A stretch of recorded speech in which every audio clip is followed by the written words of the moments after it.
ሰላም ጤና ይስጥልን ውድ አድማጭ ተመልካቾቻችን፣ በመከታተል ላይ የምትገኙ ጃኖ ቅማንት ሚዲያ ነው። ወቅታዊ ጉዳያችን አሁን ጀምሯል። በዛሬው ወቅታዊ ጉዳያችን በጭልጋ ወረዳ ያሉ ማህበራዊ ግልጋሎቶች ታሪካዊ ዳራቸው ምን ይመስላል የሚለውን እናነሳለን። ሌላው በጭልጋ ወረዳ ስላለው የውሃ ችግርም ሌሎችንም እንደዚሁ ተያያዥ ጉዳዮችን እናነሳለን። አጠቃላይ በጭልጋ ወረዳ ያለው የማህበራዊ ግልጋሎት ጉዳይ ከቅማንት ሕዝብ ጋር ያለው ግንኙነት ምንድን ነው የሚለውንና እንደ መፍትሄ የምንላቸውን ሀሳቦች ወደ እናንተ የምናቀርብ ይሆናል። እስከ ፕሮግራማችን ፍጻሜ አብራችሁ እንድትቆዩ አክብሮት ግብዣችን ነው። እንደተለመደው ሀሳብ አስተያየት ካላችሁ በውስጥ መስመር መላክ ትችላላችሁ። ወደ እናንተ መልሰን የምናደርስ ይሆናል። የዘንድር አብሮኛለ የዘንድር እንኳን ደህና መጣህ እያልኩ እንግዲህ ማህበራዊ ግልጋሎቶች በጭልጋ ወረዳ ምን ይመስላሉ የሚለውን እናነሳለን። በተደጋጋሚ በወቅታዊ ጉዳይም በውይይትም ስናነሳው ቆይተናል። በሌሎች አጋጣሚዎችም ይህ ጉዳይ ይነሳል። እንግዲህ የጭልጋ ወረዳ ማህበራዊ ግልጋሎቶች ጉዳይ ታሪካዊ ዳራቸው ምን ይመስላል የሚለውን እንደ መግቢያ ብናነሳው ይህን ጥያቄ ወደ አንተ ላምጣውና እንደ አጠቃላይ ከመብራት፣ ከትምህርት፣ ከውሃ፣ ከመንገድ፣ ከጤና እንዲሁም ከሌሎች ተያያዥ መሰረተ ልማቶች ጋር በተገናኘ ምንድን ነው ታሪካዊ ዳራቸው የሚለውን ለተመልካቾቻችን ብታደርስና ወደ ሌሎች ጥያቄዎች ብናልፍ።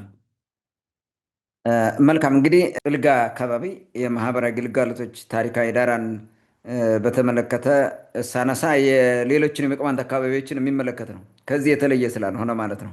ምናልባት አንዳንዱ ሴናሪዮ የሚገናኝበት መንገድ ሌላ ሊሆን ይችላል እንጂ በአጠቃላይ እሳቤውና በአጠቃላይ እንትኑ የሚፈጸመው ነገር ሲመለከት ከጭልጋ የተለየ አይደለም።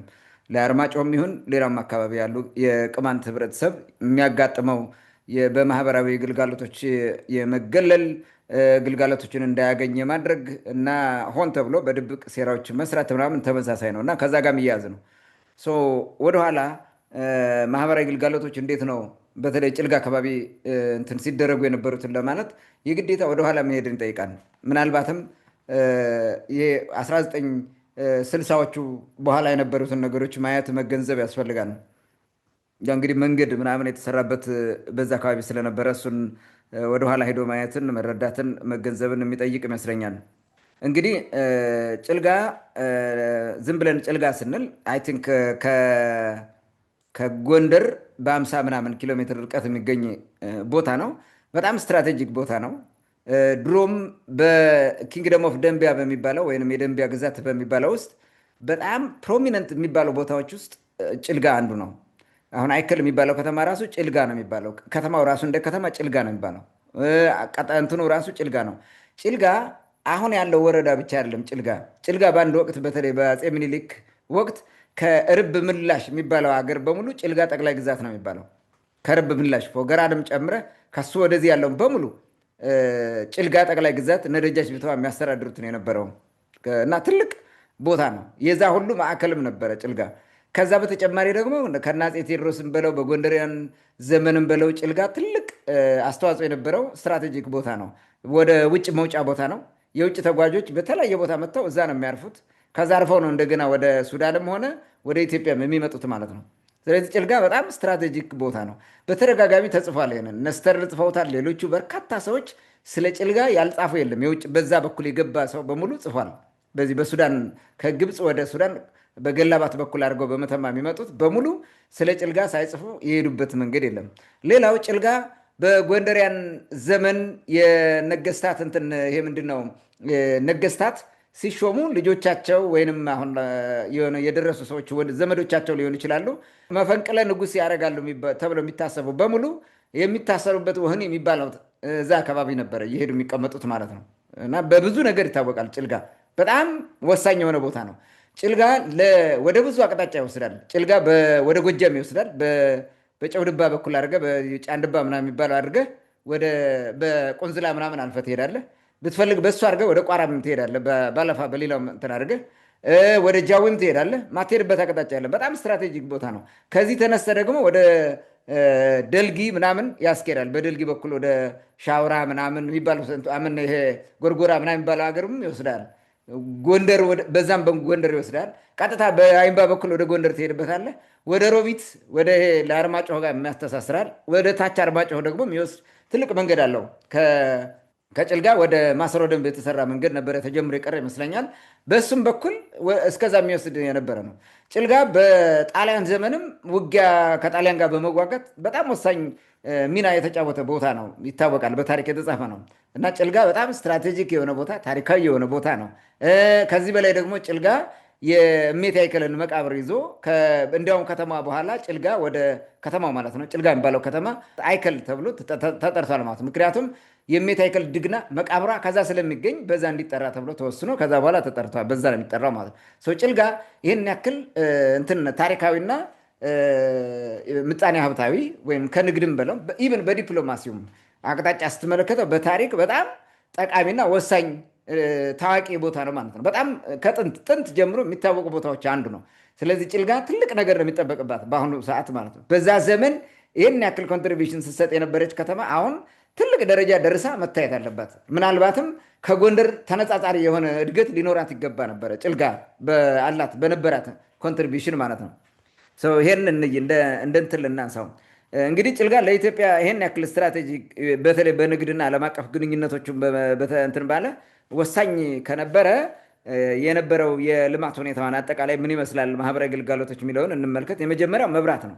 የቀደሙ መንግስታት ትልቅ ጥበቃ ያደርጉላት ነበረ፣ በቻሉት መጠን አቅማቸው በፈቀደ መንገድ ማለት ነው። ለጭልጋ ትልልቅ ድጋፍ ያደርጉ ነበር። ምክንያቱም በሱዳን በኩል ያለውን ጠረፍና በር በሙሉ የሚጠብቁት ጭልጋ ላይ የተቀመጡት ናቸው። በአፄ ቴዎድሮስ ዘመን ገልሞ ይጠብቁት ነበረ።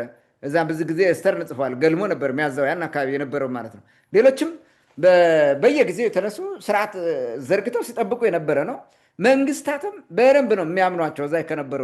እንዲያውም ፈረንጆቹ የጻፉት መጽሐፍ ምንድን ነው? ቅማንቶቹ በጣም ታማኝ ነበሩ ለመንግስት፣ በዛ ክፍል ያለውን እንዳለ የሚጠብቁት እነሱ ናቸው ሙሉ በሙሉ ነው የሚለው ሰው። ጭልጋ በዛ ደረጃ ስለነበረ ትልቅ ግምት በማድረግ የሚችሉትን ሁሉ ያደርጉ ነበረ። አቅማቸው የፈቀደውን ነገር ያደርጉ ነበር የቀደሙ መንግስታት ማለት ነው። የጭልጋ ነገር እንግዲህ የሚጠበቀው ለውጥ ከመጣ የተሻለ ነገር ከመጣ ጊዜ በኋላ ምን ተደረገ የሚለው ነው። እንግዲህ ምኒልክ ቅድም እንዳልከው ለጭልጋ ትልቅ እንትን አድርጓል፣ ትልቅ አስተዋጽኦ አበርክቷል። ምኒልክ የቅማንትን ህዝብ እንዳይጎዳ ቅማንትነቱን ያልጣለው ቋንቋውን ያልጣለው አንድ የሆነ ህዝብ የነበረውን እርሱን ከጭልጋ ከርብ ወደዚህ ያለው እንዳለ ከነ ቋንቋው ስለነበረ ወጉም ባህሉም ያን እንደያዘ ስለነበረ ያን አድርጓል። ትልቅ ነገር ነው። ራሱ ተደራጅቶ ራሱን እንትን እንዲያደርግ አድርጓል። የአፄ ምኒልክ ኃይለስላሴ የሚባል ተንኮለኛ ሰውዬ ከመጣ ጊዜ ጀምሮ ግን ጭልጋ መከራ ውስጥ ወደቀች። እስቲል እስካሁን ይህ መከራ ሁሉ የሚደረገው በኃይለስላሴ ምክንያት ነው። በእርግጥ ቀደም ብሎ በዘመነ መሳፍንት ችግሮች እንደነበሩ እናውቃለን። ጭልጋ ላይ የነበረው ጫና እና አፄ ቴዎድሮስን እንዲነሱ እንዳደረጋቸው በግልጽ በታሪክ የሚታወቅ ነገር ስለሆነ ማለት ነው። ኃይለስላሴ ግን ከውጭ ሸሽቶ ቆይቶ ሲመጣ አናስገባም ብለው ስለነበረው ቅማንቶች የአርማጭሆም የጭልጋም ቅማንቶች በአንድ ሆነው አናስገባም አርበኞች ወስነው ፈሪ እንዴት ንጉስ ይሆናል ተመልሶ ጥሎ ይሄዳ። አገር ጥለህ ከሄድክ እንዴት መልሰ ስልጣን ልትይዝ ትችላለህ? ፈርጥተህ ሄድክ አሁን ተመልሰ በእንግሊዝ ታዝለመተህ ልትመጣ አችልም። እኛ እየተዋጋን ደማችን እያፈሰስን የጠበቅነው ሀገር አርበኛ ነው የሚሾምበት እንጂ ፈሪ አይሾምበትም ብለው እምቢ አሉ ማለት ነው። አንድ ዓመት ሙሉ ተዋግተዋል። ጎንደር አንድ ዓመት ሙሉ ቆይቷል። ጣሊያን 5 ዓመት ነው ኢትዮጵያ የኖረ ይባላል። 6 ዓመት ነው ጎንደር የኖረው። ያ የሆነበት ምክንያት ቅማንቶች በዚህ ምክንያት ከአፄ ኃይለስላሴ ጋር በመጣላታቸው ከእንግሊዝ ጋር ሲዋጉ ቆይተዋል። ለአንድ ዓመት ኦልሞስት ለአንድ ዓመት ተዋግተዋል። በመጨረሻ እንዳቅማቸው ሁኔታ እንትን ሲመጣና ያለውን ሁኔታ ተግባብተው መጨረሻ ላይ ማለት ነው እንትን አድርገዋል፣ ተስማምተዋል። ከዛ በኋላ ጣሊያን እንዲወጡ አድርገዋል። አብረውም ተዋግተዋል ጣሊያን በመባረር ሂደት ከጎንደር ማለት ነው። ይሄ ነበር የሆነው። ነገር ግን ኃይለስላሴ የሄደበት ምክንያት እንደዚህ የተቃወሙትንና አርበኛ የተባሉ ሰዎች በሙሉ ወደ ስልጣን እንዳይመጡ ጥቅማቸውም እንዳይከበርላቸው በተለያየ ምክንያት እንዲገፉ እንዲጨቆኑ ኢቭን ዘመቻ ሁሉ እንዲዘምትባቸው ሲያደርግ ነው የነበረው።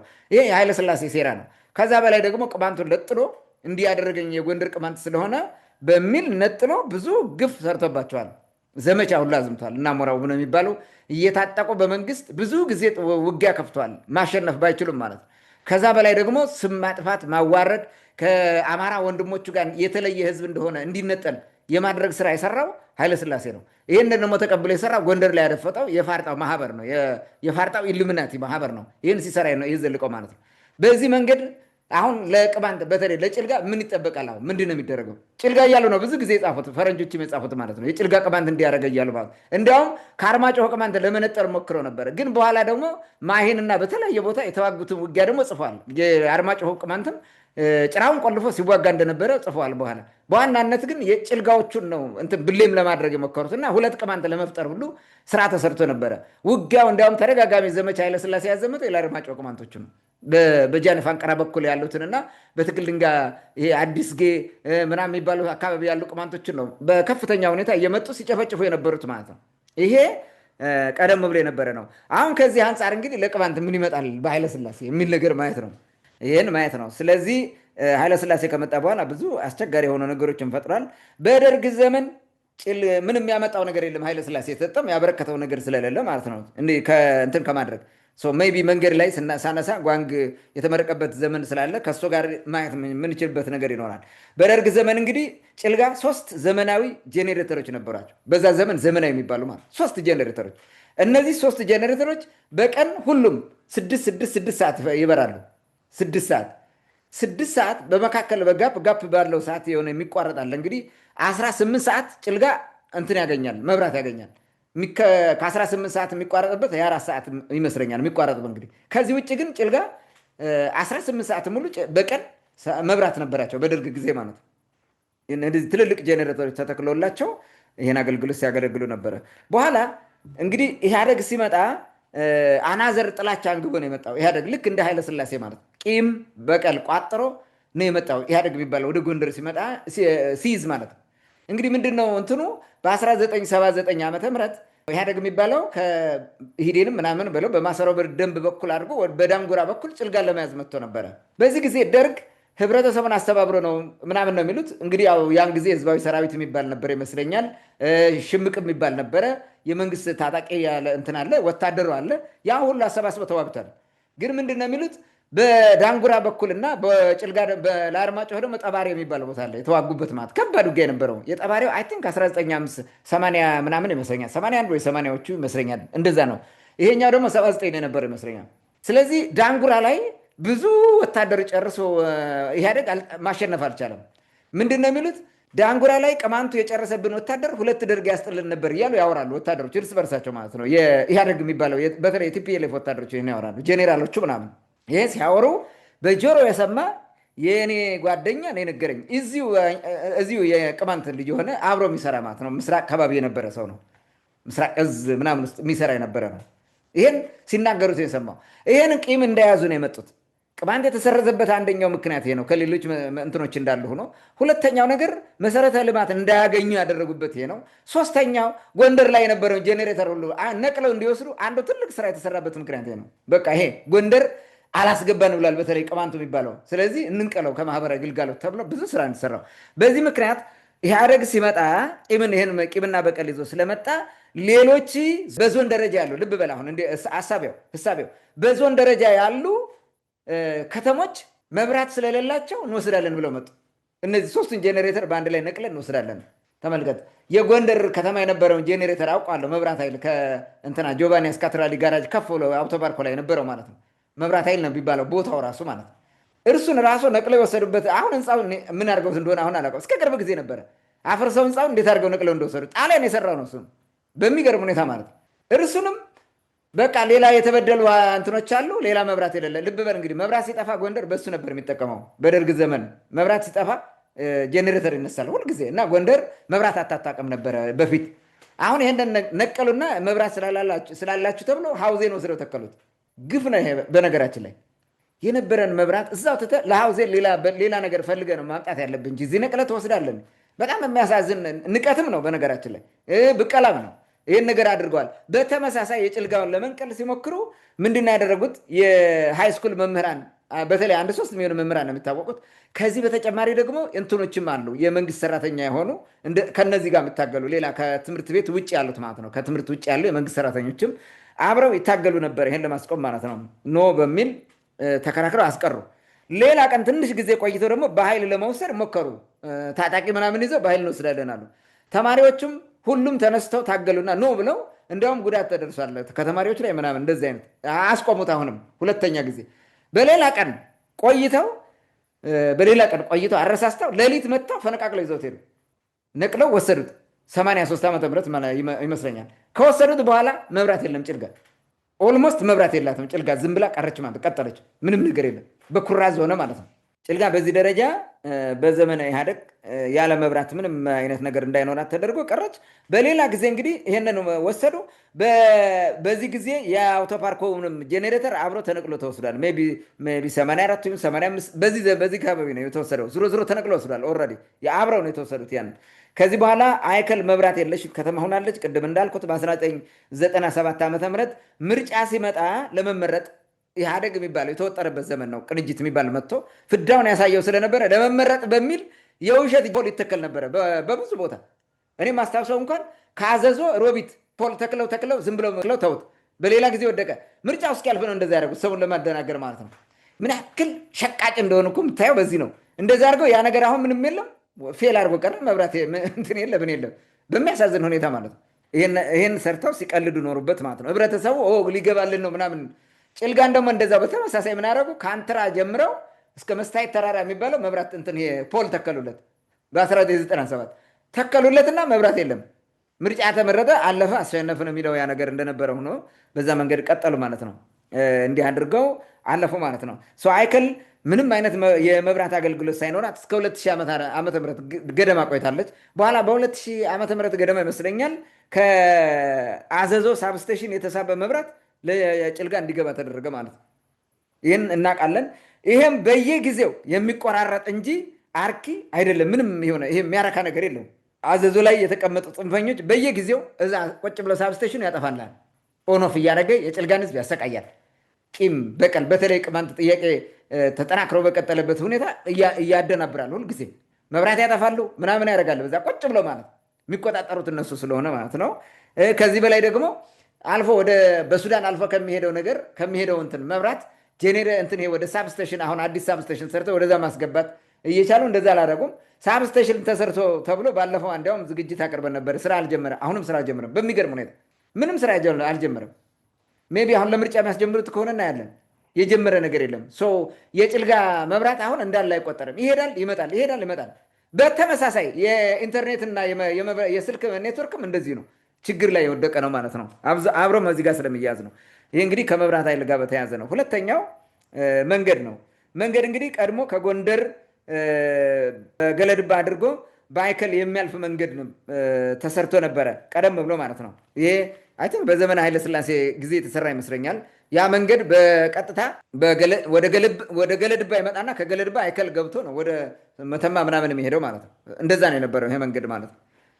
ነገር ግን በኋላ ኢህአዴግ ሲመጣ አሁንም ያቄም አሁንም ተመልሶ መጥቶ በመንገድም ቀየሩ ማለት ነው። ምን አደረጉ? ከጎንደር ይሄ በአይምባ በቀጥታ የሚመጣውን ትተው ጨዋሂት ወሰዱት። በቆላ ድባ አድርገህ ጨዋሂት፣ ከጨዋሂት ቀጥታ ወደ ምን ታመጣዋለህ? ወደ ናራ ታመጣውና ገለድባን ወደ ቀኝ ትቶ ይመስለኛል በሰራባ ሾልኮ ይሄዳል፣ አይከልን ሳያገኝ ማለት ነው። እንዲህ አይነት ነገር ተደርጎ ተሞክሮ ነበረ። ህብረተሰቡ በከፍተኛ ትግል ታግሎ ትልቅ መስዋዕትነት ተከፍሎ በከተማው አልፎ እንዴት ተደረገ?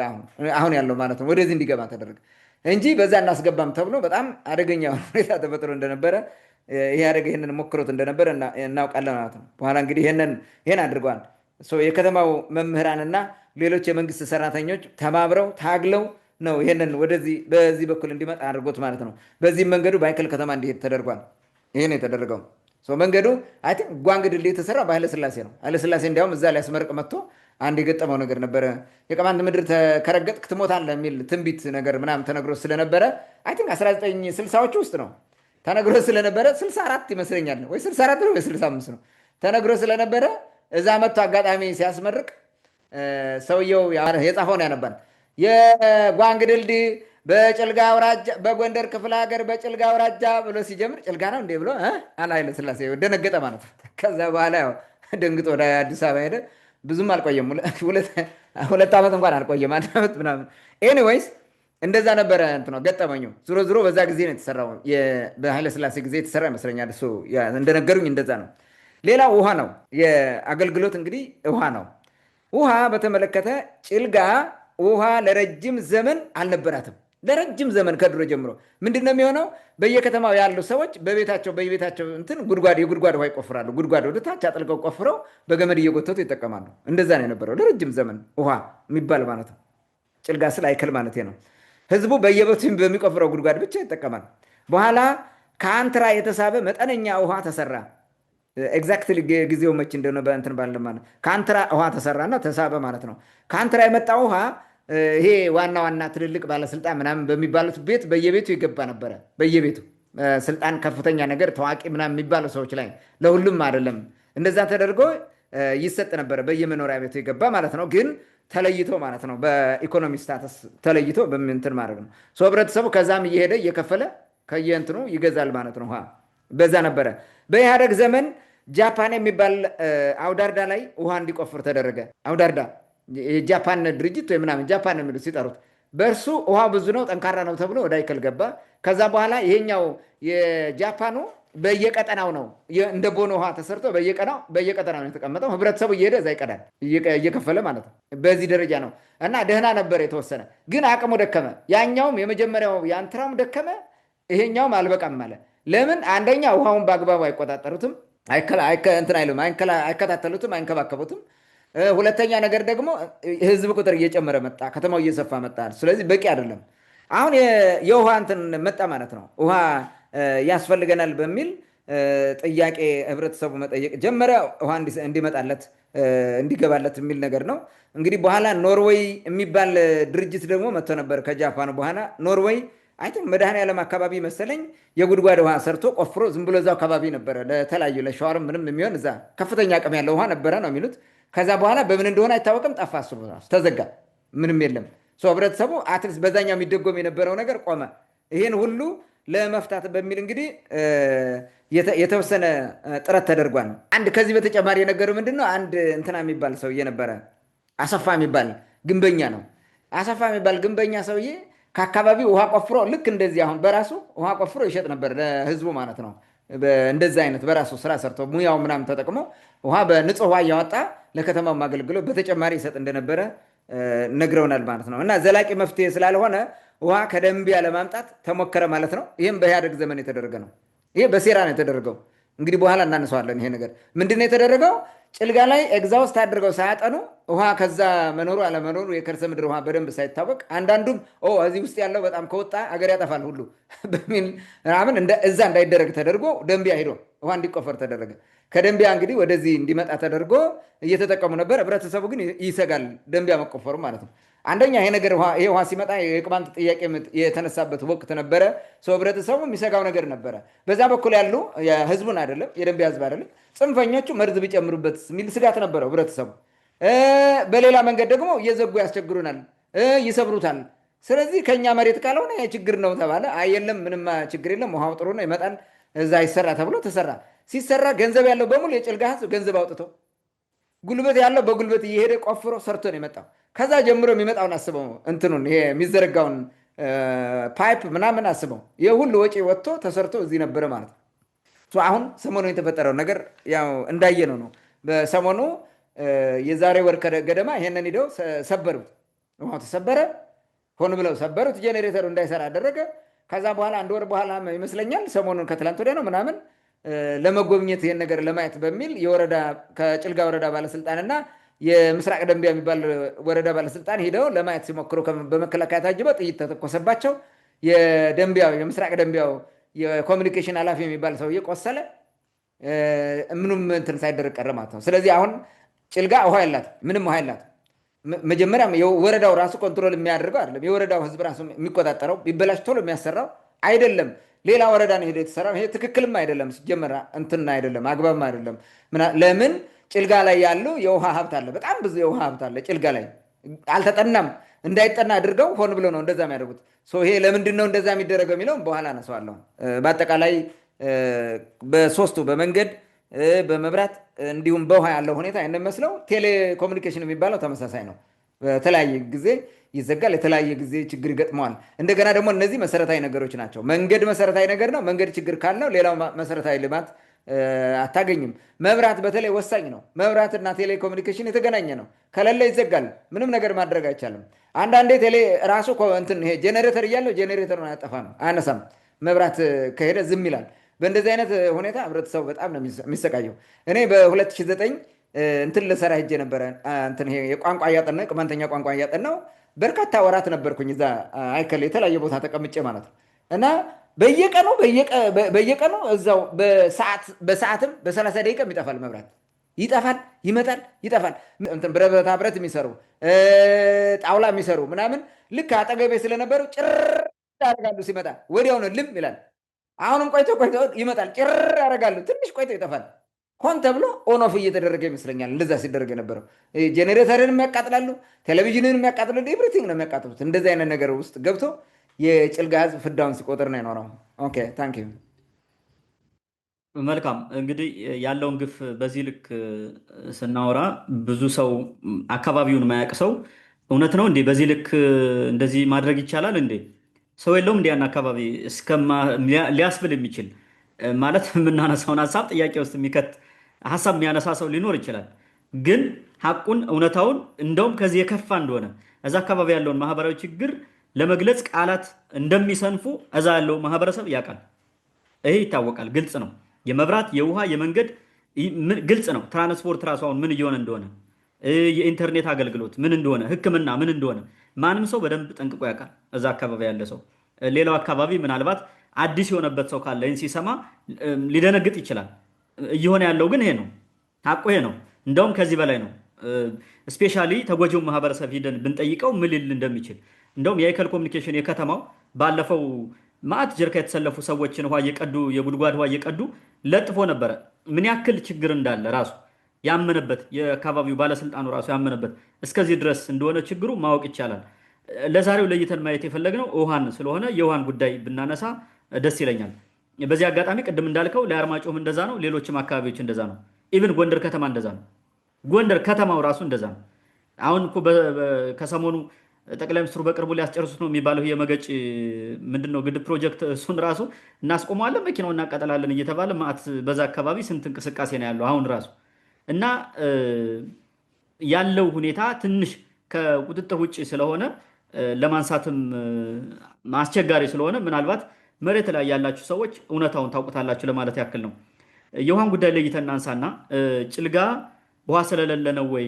ቅድም ደንቢያ ነው አሁን ለጭልጋ ውሃ እየቀረበ ያለው ከደንቢያ ነው ስላልክ፣ እንደገና ደግሞ ሰሞኑንም ይህን አካባቢ ሄደው ለማየት ሙከራ ያደረጉ ባለስልጣናት ጥቃት እንደተፈጸመባቸውም ስለሰማን ለጭልጋ ከተማ ወይም ለአይከል ከተማ ውሃ ከደንቢያ የሚወሰድለት ጭልጋ ውሃ ስለሌለ ነው ወይ? ይህ ነገር ጥናት ተደርጎበታል ወይ? ጭልጋ የተፈጥሮ እዛ አካባቢ የከርሰ ምድር ውሃ የለም ወይ? ምን ለማለት ተፈልጎ ነው እዛ ድረስ የተሄደው የሚለውን ጥያቄ ለተመልካቾቻችን ብታብራራል። ወደ አንተ ልምጣ። ለምንድን ነው የጭልጋ የውሃ አገልግሎት ደንቢያ ሄዶ እንዲቆፈር የተደረገው?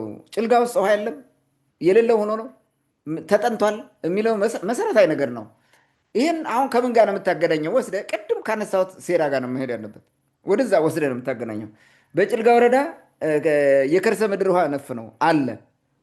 ከከርሰ ምድር ውሃ ውጭ ይሄ በላይ የሚፈልቅ ውሃ በሽ ነው። የተለያየ ቦታ ውሃ በሽ ነው። ጭልጋ የተለያዩ ቦታዎች መስሎ የሚጠቀሙ ምናምን እናውቃለን። አውክቢንን እንኳን እናስታውሳለን። ከአውክቢን ያን ውሃ ራሱ እንዴት አድርገው በሆነ እናስገባለን ውሃ ብለው ወደ ችንፍር ወስደው ታች ወደ ላይ እንመልሳለን ብለው አድርቀው እንደተውት ህብረተሰቡን ራሱ ከተማም አልተጠቀመም፣ እዛ ገበሬዎችም እንዳይጠቀሙ ተደርጓል። በእርግጥ ውሃ በላይ አለ ማለት የከርሰ ምድር ውሃ አለው ማለት አይደለም። የከርሰ ምድር ውሃ ማለት ከታች እምቅ ውሃ ነው። ሩቅ ቦታ ወደ ታች ብዙ ሜትር ቆፍረ የምታገኘው ነው። እርሱ የራሱ ቴክኒክ አለው የሚጠናበት። በላይ ውሃ ስላለ ታች ውሃ ሞልቷል ማለት አይደለም ማለት አለ። ብዙ ሰው የሚዘናጋው እንደዚህ ነው። ውሃ ዝም ብሎ የሚፈልቅ ምናምን ስላለ ከታች ሁሉ ውሃ ነው ማለት አይደለም። እንደሱ አይደለም። ያ የተለያየ ኬዝ ነው። ከታች የሚቆፈረው ውሃ ፓወርፉል የሆነ ውሃ ወደ ላይ ፈንድቶ ሊወጣ የሚችል ውሃ ነው። ያ ደግሞ የሚገኝባቸው ቦታዎች አሉ የሚጠኑ ማለት ነው። ጭልጋ ላይ ግን እንደዚህ አይነት ጥናት አልተደረገም የሚባሉት የተወሰኑ ቦታዎችን ማለት እንትን ሰው በግምት የሚያወራባቸው አንዳንድ ባለሙያዎች ከእንትናቸውም ተነስተው ከሙያ ልምዳቸውም ተነስተው የሚያወሩት እንትን አለ። አንደኛው ያው ማርያም ላይ ከባድ የሆነ ውሃ እንዳለ ግን ቢወጣ ይሄ ከባድ ነው ምናምን የሚል እንትን አለ። ወሬ ነው፣ የትኛው አጥንቶት እንደሆነ ባይታወቅም። ሌላው አሁን ጥናት ለማድረግ ሞክረው አሁን ራሱ የተጀመረ ሁኔታ አለ። ሰሞኑን እንትን ያልነው ጉልት አምሳፈጅ የምንለው ጉልት ማርያም ያልነው ማለት ነው። እርሱ ከባቢ አሁን የከርሰ ምድር ውሃ እንዳለ ታውቋል። እሱ ጋር እንዲያውም አሁን እንሰራለን የሚል አለ። እንግዲህ የምርጫ ዘመቻ እንዳይሆን እንጂ ጥናት እየተደረገ ነው። ህብረተሰብ ማውራት ምናምኑ ጀምረዋል ዛሬ ማለት ነው። አሁን ተጀምሯል። እዚህም አለ፣ ሌላም ቦታ አለ። ውሃ በሽ ነው። ውሃ የሌለበት የጭልጋ ቦታ የለም። የከርሰ ምድር ውሃ የሌለበት ምንድነው ማጥናት ነው። የትኛው ላይ ነው የተሻለ ውሃ ያለው በቋሚነት ለረጅም ጊዜ አገልግሎት ሊሰጥ የሚችለው የትኛው ነው ብለው ማጥናት ነው እንጂ ውሃ አለ እንትን ላይ ማለት። ነገር ግን እንዲጠናም አይደረግም።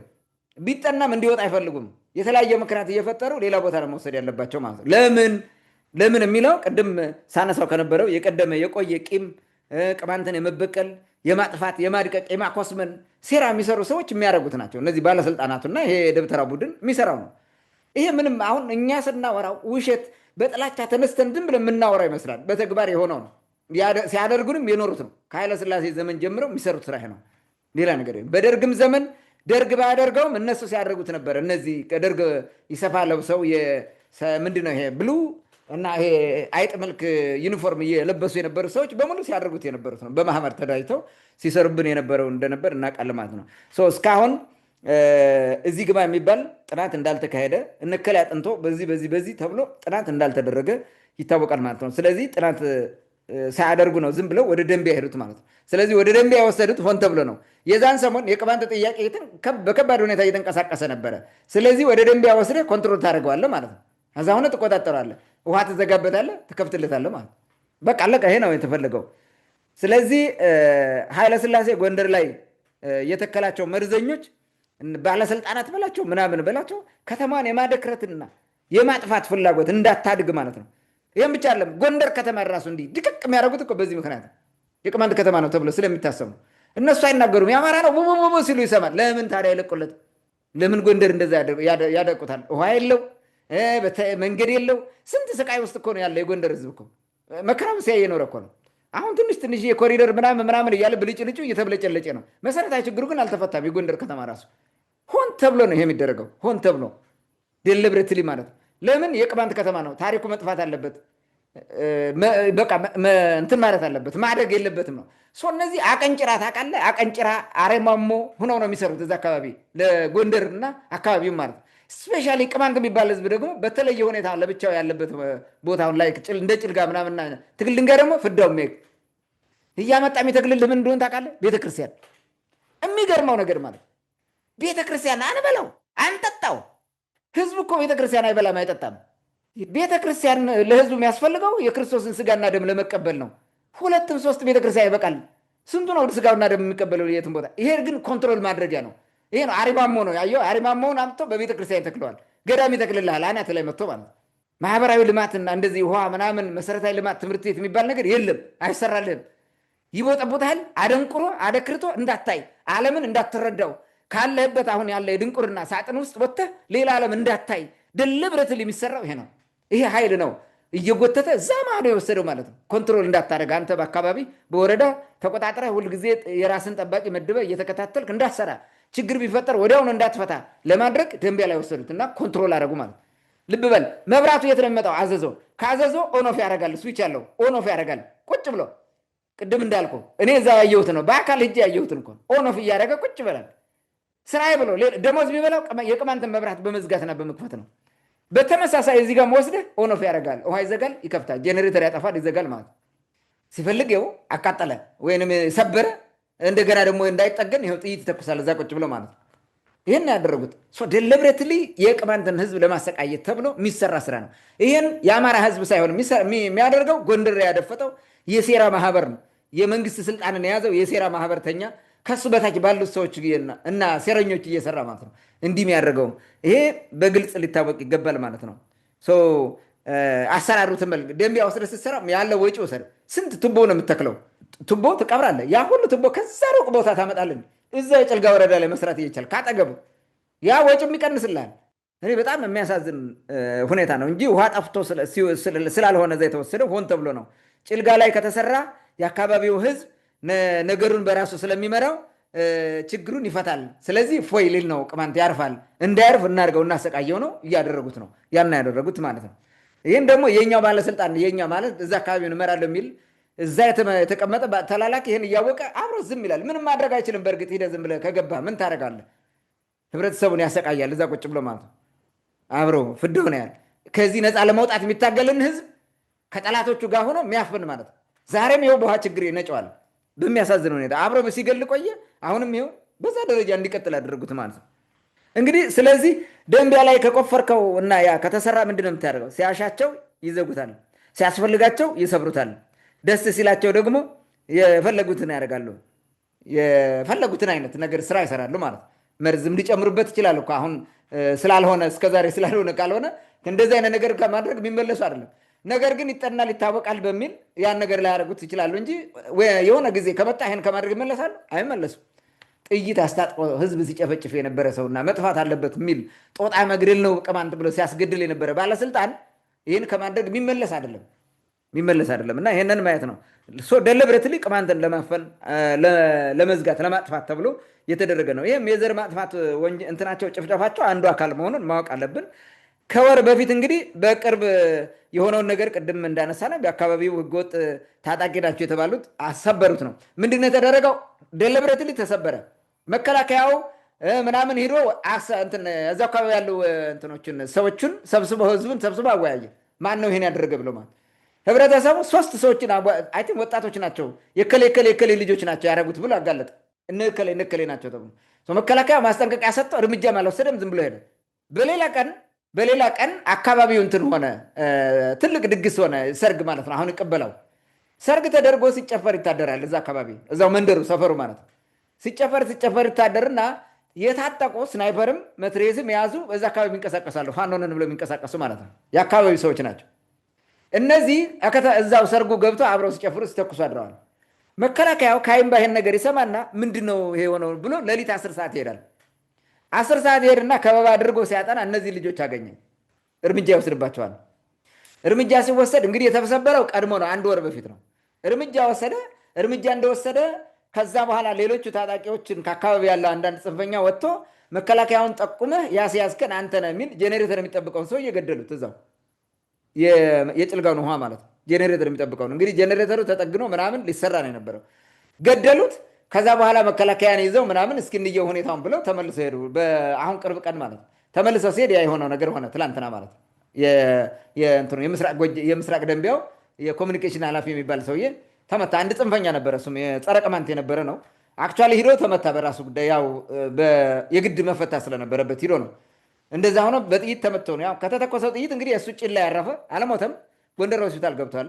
አንድ እግሩ ላይ የሆነ ጭኑ ላይ ቀላል ቁስል ይመስለኛል እንትን ተቆስሏል። እንደዚህ አይነት ነገር ተፈጠረ ማለት ነው። ስለዚህ አሁን የጭልጋ ከተማ ውሃ እንዲያገኝ አይፈለግም። በዚህ መንገድ እንደዚህ የተደረገ ይቀጥላል ማለት ነው። አሁን አይክል ውሃ የላቸውም።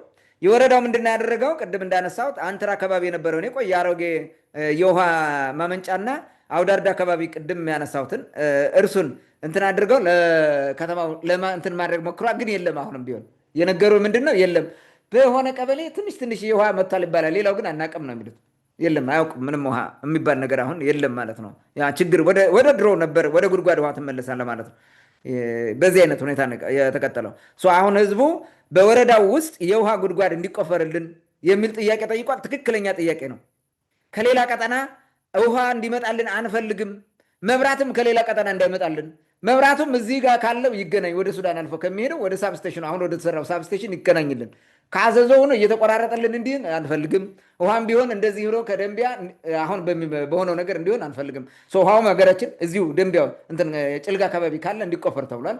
በዚህ ሂደት እንግዲህ አሁን ቅድም እንዳልከው የምርጫ ዘመቻ እንዳይሆን እንጂ ከአደዛ ወደ ምስራቅ ሂደ ቅድም ጉልት 50 ፈጅ የሚባለው አካባቢ ጥናት ጅማሮ እንቅስቃሴ ማለት ነው። ሞቢላይዜሽን፣ ኮሚኒቲ ሞቢላይዜሽን አይነት ነገር እንቅስቃሴ አለ። ይሄ ጥሩ ነው፣ የሚደገፍ ነገር ነው። ህብረተሰቡ ይህን መተባበር አለበት። የዛ አካባቢ ህብረተሰብ ማለት ነው። ግን ደግሞ አስፈላጊው ካሳ መከፈል አለበት ለሚፈናቀሉ ሰዎች ማለት ነው። ሲሰራ ብዙ ነገር ስለሚሰራ እዛ ላይ ማለት ነው። ኤኒዌይስ በእንደዚህ አይነት ሁኔታ አሁን እዚህ ደርሰዋል። ይህ ጥሩ እርምጃ ነው። ያልቃል አያልቅም ሌላ ጉዳይ ሆኖ ማለት ነው።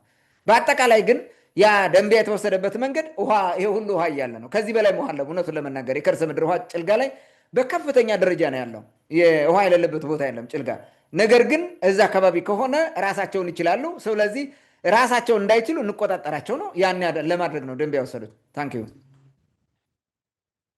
እንግዲህ ጭልጋ ውሃ ስለሌለው ነው ወይ ወደ ደንቢያ የተወሰደው ለሚለው ጥያቄ ለሰጠን ምላሽ ከልብ አመሰግናለሁ። ምናልባት ቀጥሎ ያለው ጥያቄም እዚህ ጋር የሚያያዝ ነው።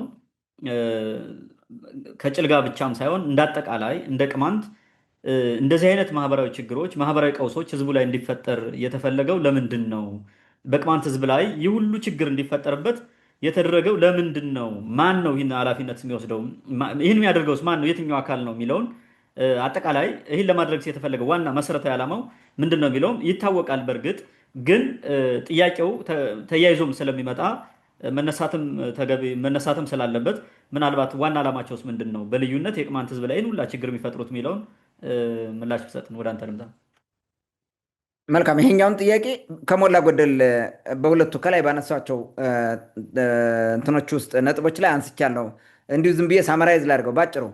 ለምንድን ነው እንደዛ የሚሆነው? ለምንድን ነው ቅማንትን በዚህ ደረጃ ይሄን ስቃይ የሚያሰቃዩት የሚለው ቅድም እንደነገርኩ ከኃይለ ሥላሴ ጀምሮ የተፈጠረ ድርጊት ነው። ቅማንት እንዲጠፋ ተብሎ ተወስኗል።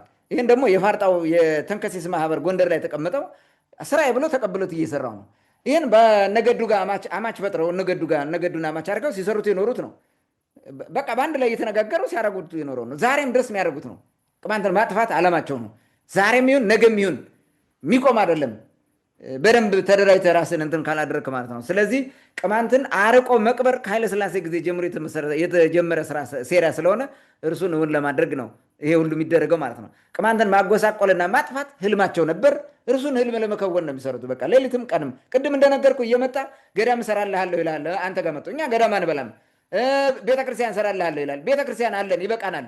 ምንም እሱን እንትን አላለም። እኛ የፈለግነው እሱ አይደለም። በቤተክርስቲያን ትክክለኛ አገልጋይ የእግዚአብሔር መንገድ የሚያስተምር ነው እንጂ የምፈልገው እኛ ቤተክርስቲያን አንቆረጭመው።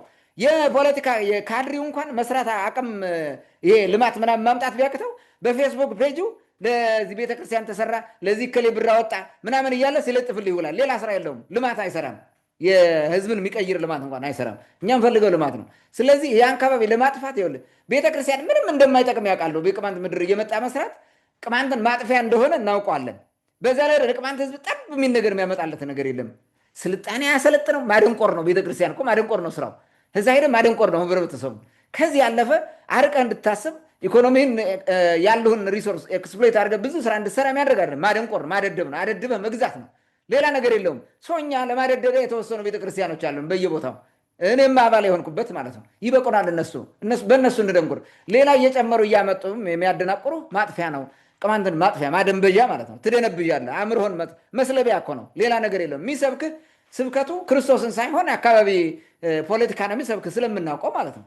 ለዛ ነው ማደንበዣ ነው ያልኩት እንጂ እዛ ውስጥ ያለው የክርስቶስ ዶግማ የክርስትናው ዶግማ ያደነቁራል ማለት አይደለም። ቤተክርስቲያን ርትት የሆነች ነች፣ ትክክለኛ ነች። እንትና ይሄ ዶግማው ጋር ምንም ችግር የለብኝም። አስተዳደሩ ግን ጨቋኝ፣ በዝባዥ፣ ሞጭላፊ ነው። በዚህ ምክንያት ነው እየመጣ የሚሰራ። አሁን እኔ ቤተክርስቲያን ለመቃወም አይደለም። ልማቱ ምን ያክል እንትን ተጻራሪ እንደሆነ እስኪ አይከል ከባቢ የተሰራ ቤተክርስቲያን ቆጠርልኝ። ስንት ቤተክርስቲያን ያለ? እስኪ ትግል ድንጋ ትንሿን ከተማ ቆጠራት። ስንት ቤተክርስቲያን ያለ? በጣም ብዙ ነው። ገዳም ሁሉ አይቀርልም እየመጣ ሲሰራልህ ማለት ነው። ይሄ እዛ እየመጣ ቁጭ ብሎ ቂጡን ወንበር ጋር እያሸ ሲበላ ሲዘርፍ ለመኖር ነው። ሌላ ምንም ነገር የላቸው። ይሄ ማደንቆሪያ ነው። ስለዚህ ይሄንን ለማምጣት አይቸገሩም። በቃ ቬሪ ማች ሃፒ እሱን ለማድረግ ማለት ነው። በቢሊዮን የሚቆጠር ብር አምጣ ብትለው ቤተክርስቲያን ለመስራት ይሰራልሃል አምጥቶ፣ ምንም ችግር የለበት። በዛ ያደነቁርሃላ። ትምህርት ቤት ስራ ብትለው 5 ሳንቲም የሚባል ነገር አያወጣልም፣ አይፈልግም። ለፖለቲካ ጥቅሙ የሚሆን ልክ እንደባለፈው ግርግር ካልሆነ በስተቀር ማለት ነው። ስለዚህ ይሄ ነው መሰረታዊ ነገራቸው። ይሄ ነው ቅድምም አንስቼዋለሁ። ማጎሳቆል፣ ማጥፋት፣ ማፈን ነው። እነርሱ በቤተክርስቲያን እንትኑ ልቦናውን ሰረዘ ቅማንትነት ማንነቱን ማስጣል ነው ስራቸው። ለዛ ነው ቤተክርስቲያን እየመጣ የሚተክልልኝ። እኛ ቤተክርስቲያን ችግኝ አንፈልግም። ይበቁናል። ያሉን ቤተክርስቲያን እነ ለአከ ማርያም የተከሏቸው ይበቃሉ። ከዛ በኋላ የተሰሩትም አሉ፣ በቂ ናቸው። ሌላ ምንም የሚያስፈልገን ስለሌለ ማለት ነው። እንግዲህ ይሄ ነው አንደኛው ትልቁ ነገር ማለት ነው። እነርሱ በሚፈልጉት መንገድ ቅማንትን ለመቆጣጠር በሚያስችል መንገድ ሲያሴሩ ኑረዋል። እርሱን እያደረጉት ነው በሚችሉት መንገድ ማለት ነው። ብዙ ነገር እኮ ነው እኛ ጋር የተደረገው። ቅድም አንተ ብለሃል፣ ያልተገለጹት ይበልጣሉ ብለሃል። የስ የመብራት ጥያቄ ከተነሳ በኋላ ይህንኑ ይኸው እስካሁን እየፈጸሙበት ያለውን ነገር ማየት ትችላለህ። የመብራት ጥያቄ ራሱ ነቅለው መውሰድ፣ ከዛ በኋላ የሆነ ያደረገው። በነገራችን ላይ መብራት ሲነቀል በዛ ጊዜ የነበረውን ማየት ትችል። ጥላሁን ነው ማን ነው የሚባል አንድ ሰውዬ ነበር፣ የደብረ ታቦር ተወላጅ ነው፣ ገዢ የነበረው ለጭልጋ። ሰው ጠፍቶ ነው ጥላሁን መሰለኝ የሚባለው የነበረው። በዛ አባቱን ስማ እንትን አልነገሩኝም። ጥላሁን የሚባል ከደብረ ታቦር የመጣ ነው አስተዳዳሪ። በኢህአደግ ጊዜ እነዛን ጄኔሬተሮች ነቅሎ ሲያስወስድ ማለት ነው። ኦኬ የኛ ቅማንት ጠፍቶ ነው እዛ አስተዳደር የሚሆነው።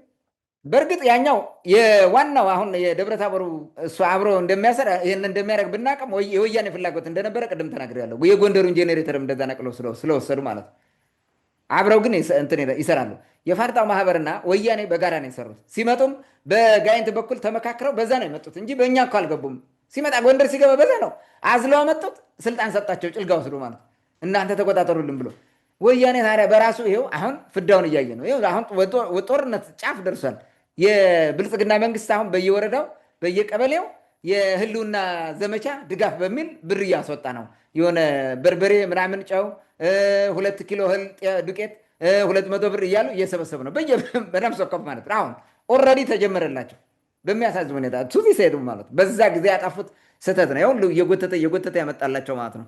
ስለዚህ እንደዚህ አይነት ነገር ነው እና ቅማንትን ማፈን፣ የመብራት ጥያቄ እንዳይኖርህ ማሰቃየት፣ ማጎሳቆል፣ በቃ ተሰቃይቶ እንዲሞትና ልክ አሁን ነገደ ወይጦን እንዳደረጉት ማድረግ ይፈልጋሉ። ቅማንቱ ነው እንዳይነሳ ማለት እንዳይማር፣ እንዳያቅ፣ የሆነ ዓለም አቀፍ የሆኑ ግንኙነቶች እንዳያደርግ፣ ሚዲያ እንዳይኖረው ማይሰሩት ስራ አለ እንዴ?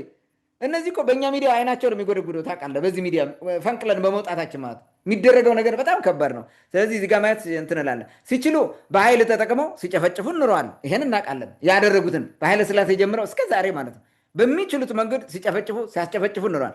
ሳይችሉ ደግሞ በማህበራዊ ግልጋሎት ያፍኑናል። ይህ አሁን በመብራቱ በመንገዱም በምንም የሚያደርጉትን ውሰደው። ሌላው የአስተዳደር በደል አጠንክረው በመስራት ይህን ነገር ሲፈጽሙ ብንኖር አሁንም እየሆነ ያለው ይሄ ነው።